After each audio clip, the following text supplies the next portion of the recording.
Hello and welcome again to Let's Talk Ed with Professor Chris. Again, our goal and mission is to try to make sure that we give you all the information that you need so you can experience college and don't survive it. So any resources we can get for you is great. Today, we're talking about student disability services.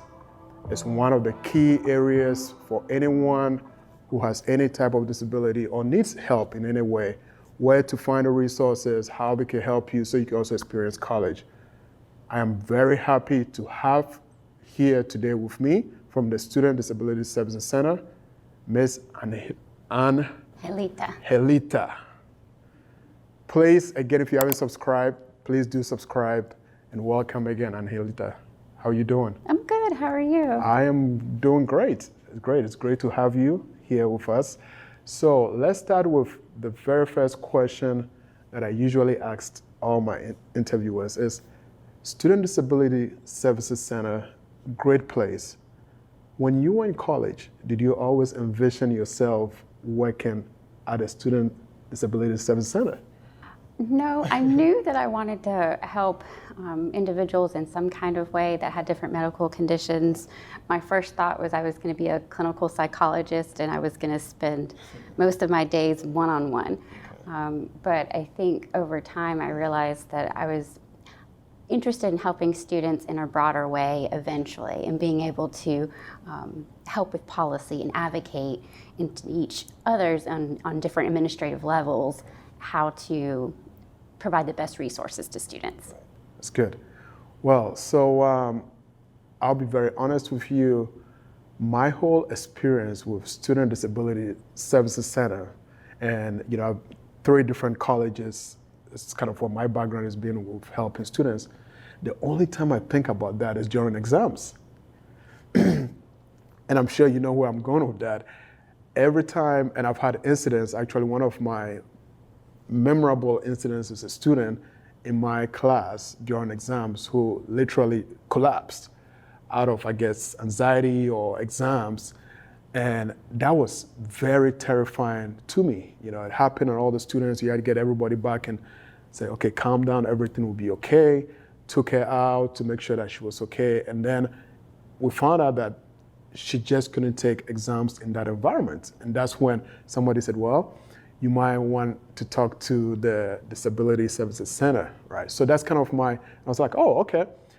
I have no idea, again, what goes on beyond that. So let's get back to that.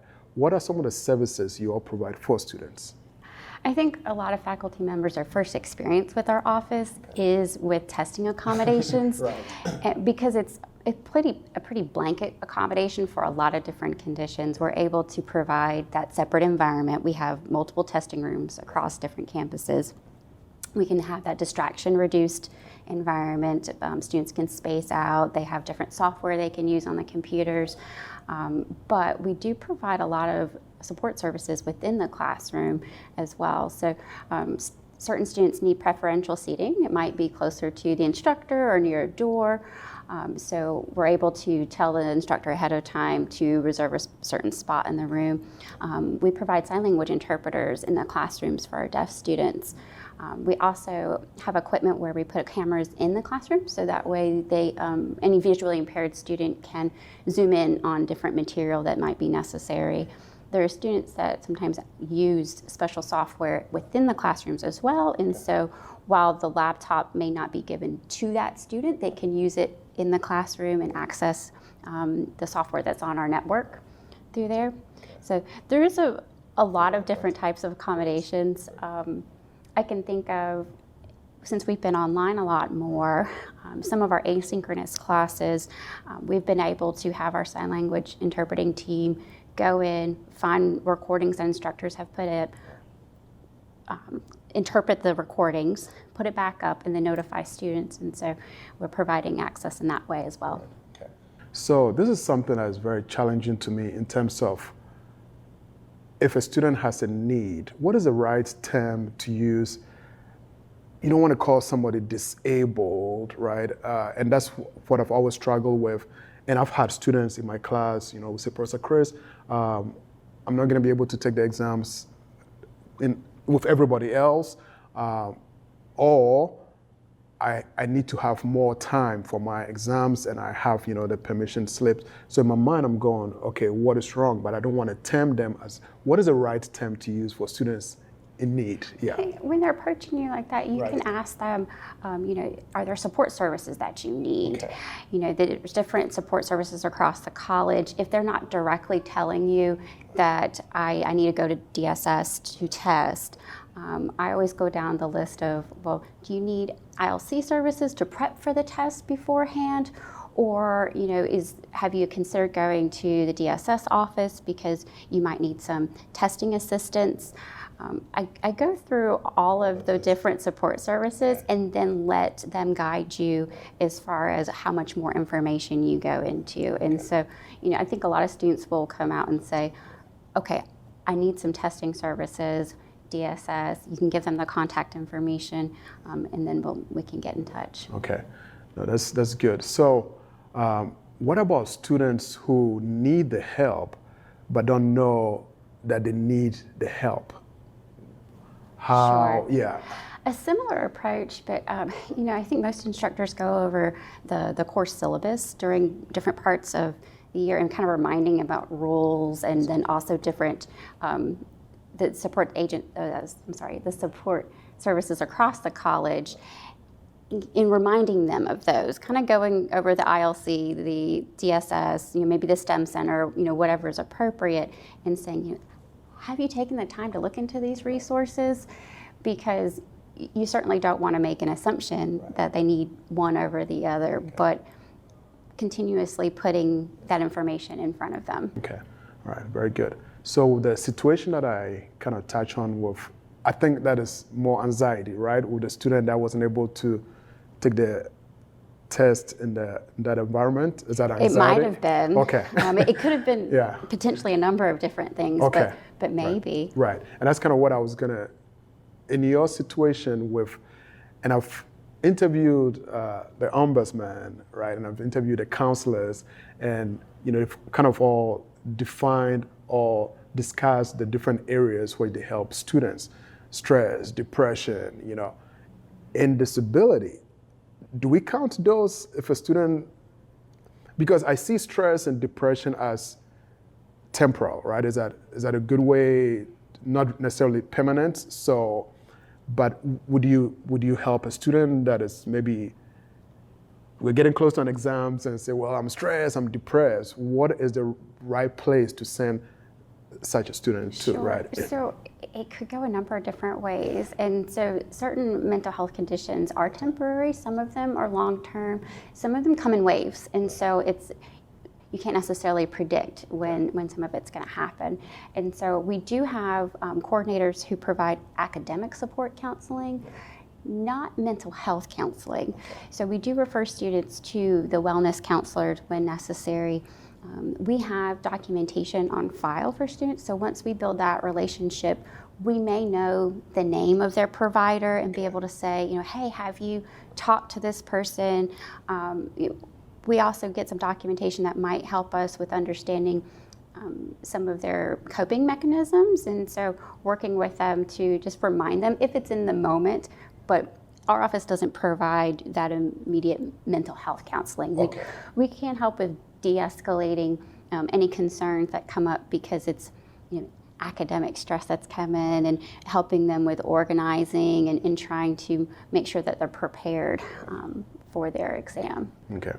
So I've actually had students who say, oh, this person, they get all this time to do their exams. And I remember this an incident I had back in Florida. It was a huge college. And I guess one of the students found out that their friend wasn't taking the exams with them. Or they were wondering why time is up, everybody needs to stop the exams, but then this person is sitting in the corner, they're doing or having more time to do their exams. And they would say, well, that's not fair. He's okay. There's nothing wrong with him or her, right? So when a student, I'm sure they bring the doctor's notes to the disability, right, to say this is the condition. So nobody's really kind of getting by with an excuse, quote unquote, right? It's very, very legitimate. Like you do check to make sure this person qualifies for the services that they need. Absolutely. We do gather medical documentation, supporting documentation, sit one-on-one with the student for an interactive process to decide their accommodations. And those accommodations are not to put a student, at an advantage over another one. It's to bring students to an equal playing field so that they can access education the same and have the same opportunities for that. And so I know it could be challenging as an instructor in a classroom when you're having to deal with some of those conversations, but I think it's classroom management and just protecting the privacy. I mean, I would not entertain past you need to worry about yourself and the student. I am managing the needs of this student in my classroom, and so a lot of our students choose to test in our testing room, but sometimes, depending upon the course, they may have to test in the environment if it's a specific lab. They've got to work with some things that we don't have in our testing room, but I know we've expanded as much as we can with that. We currently have some of the SGD software on our computers. So whenever we can, we still try to provide that distraction-reduced environment. If it's an accommodation for the student, then we may be able to set up a time that's separate from the classroom if they have to have a physical lab. And so making sure that that student gets their extended time if they're eligible for that as well. All right, good. So one of my, I don't want to say it's a concern that I have for students that are getting the service that is needed. My challenge is during the process. Let's say a student is needing that help, specifically with the exams. The first semester, the second semester. What is the process, or if any, is there a process of trying to kind of help them get out of that to be able to go back in the classroom like a normal environment? And I think the reason I bring this up is I know most companies, when the students graduate, right, now they have to compete with everybody else. And unfortunately, those companies are not going to make that exception like, oh, you do have some need, right? Even though they cannot, I think a company will get in trouble for saying, hey, we don't accept this person, but I know deep down they're really kind of drawing that line. So for the student in preparing them after school, what's kind of the process to kind of either get them out of? Well, I would say I disagree a little bit with what you were saying because for one, we don't. There isn't a process to try to wean somebody off of accommodations in their academic setting. We try to provide them with enough support that they can access it on an equal playing field. And so there isn't a time limit for most accommodations. Some students have, if it's a temporary condition, then we have set up a time period for that. And then if they need anything else past that, we'll reassess. And as they're transitioning into employment, there's accommodations that can be provided in employment as well. In my past career life, before Wake Tech, I actually worked for vocational rehabilitation. So it's an organization that helps individuals transition into employment and looking for work and being able to learn how to advocate for yourself and make sure that you get those accommodations that are set up as well. So it is available still in employment.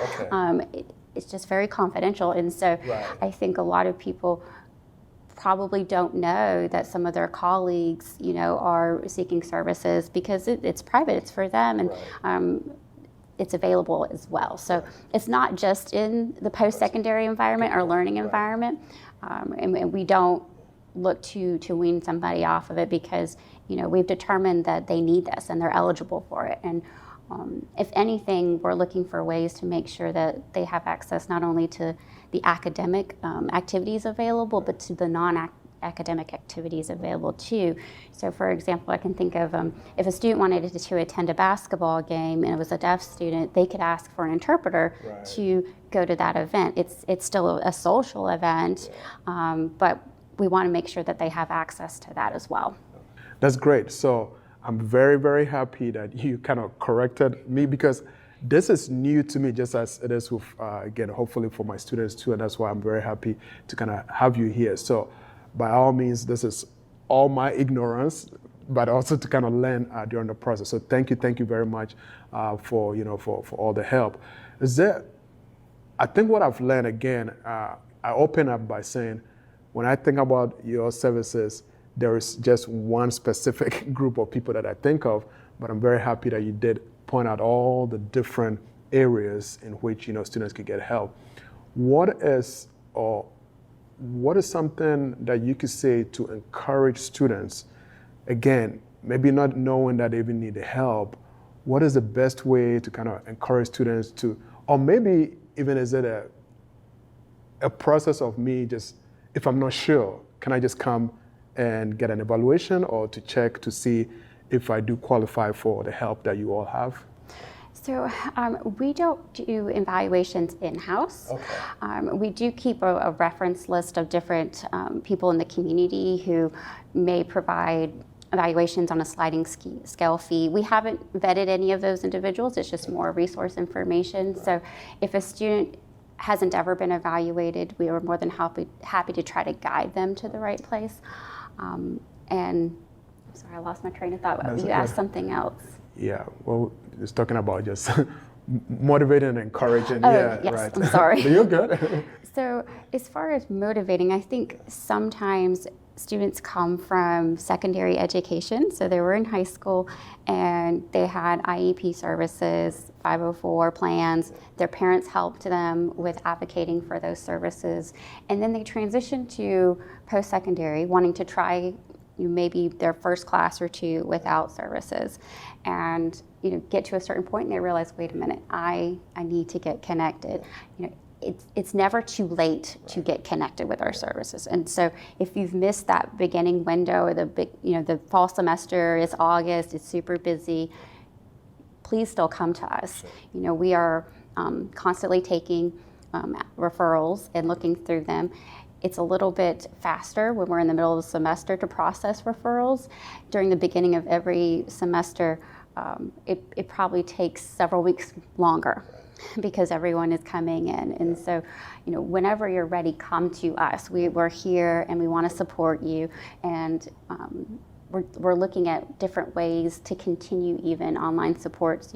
We had students in online classes before the pandemic, but probably not as many as we do now. I would say last semester about 600 of our students were taking online classes, while there was about 400 and something taking hybrid or in-person. And so we've seen that shift. We want to be able to still support students where they're at. And our goal is to continue that moving forward. So whether you're comfortable with coming in person, you're okay with the hybrid environment, if you want to stay home and you still need that online support, we can provide accommodations where you're at and where it's comfortable. Okay, great. Well, first I might say thank you and your department for all that you all do, because recently we actually had a blind student, in engineering, and we never thought we will ever run into a situation like that. And I was very, very impressed with the accommodation you all, had in place for that student. So again, this is my narrow box that is kind of opening up a little bit. I'm like, they do that? They can help a blind student? I thought all they did was just help students who cannot take tests in the classroom, right? So thank you very much for all the information that you provided. Where can students find you or your offices? Yeah. So we have an office on every campus. Our satellite campuses, we are in rotation. So North and South Campus, it's 5 days out of the week, 8 to 5.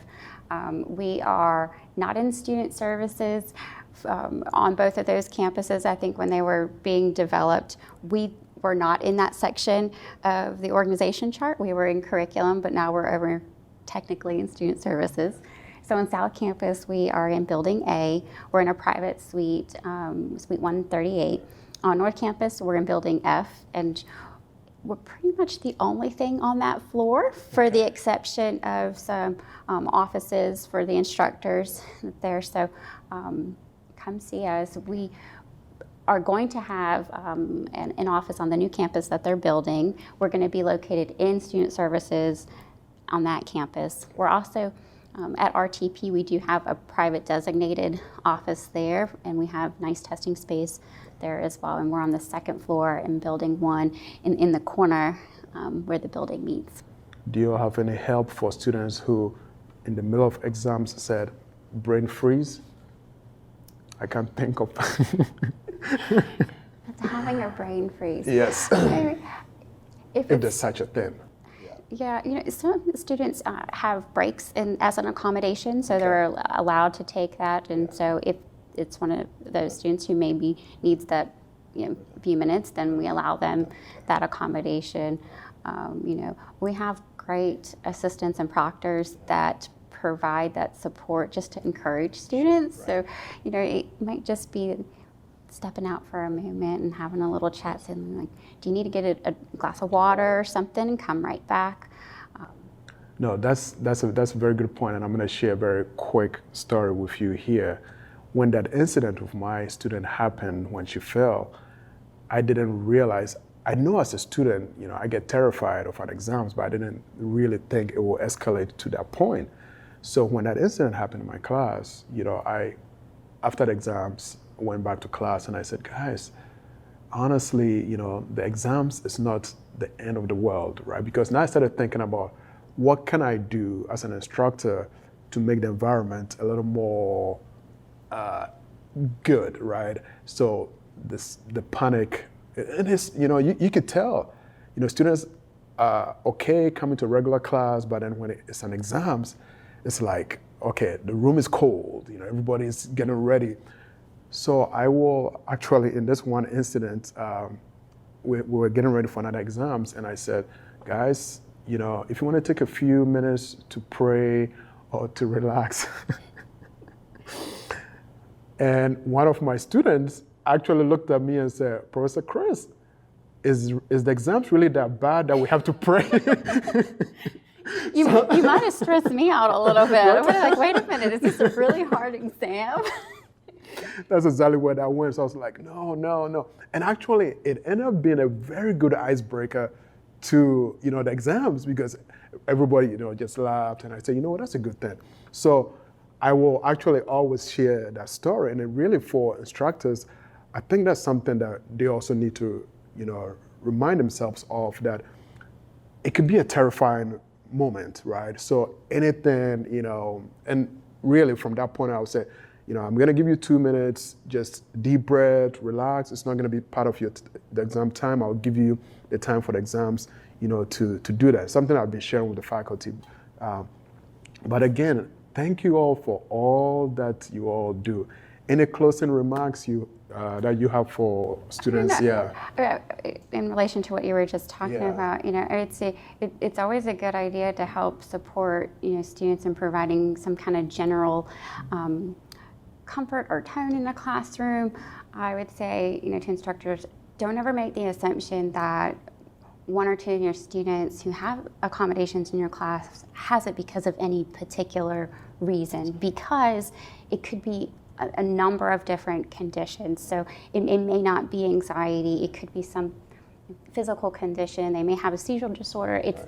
It's good to stay away from making assumptions about what is specifically going on, but just creating that warm, welcoming environment in your classroom and making sure that students know that you're there for them, understanding their resources, and that if they happen to disclose that, hey, I think maybe DSS, you were talking about DSS, and can you tell me a little bit more? Please guide them to us. I am a Teams chat away. Okay. I think that the environment over the last 2 years has kind of shifted from sending emails. I still get emails, right. But all of my staff have Microsoft Teams, and if you need something quicker, give us a chat. That's great.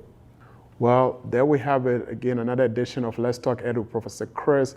This has been another great episode with getting students help. When in doubt, check with the DSC office to see how they can help.